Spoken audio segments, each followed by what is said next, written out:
Hey guys, so this video is going to be about multiple cursors in Helix. And this is a very cool feature that Helix has, definitely worth learning about this one. So to create multiple cursors, all you have to do is press Shift C or capital C. And now as you can see, I have a bunch of cursors here. And now I can just basically use them as normal. I just go into insert mode here and type something.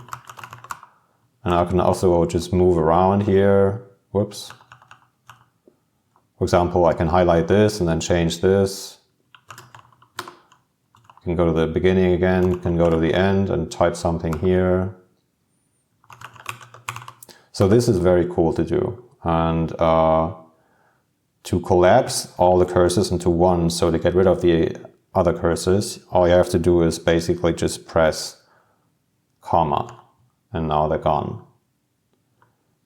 You can also create a cursor above the current line. So as you can see, Shift C will create a cursor below the current line.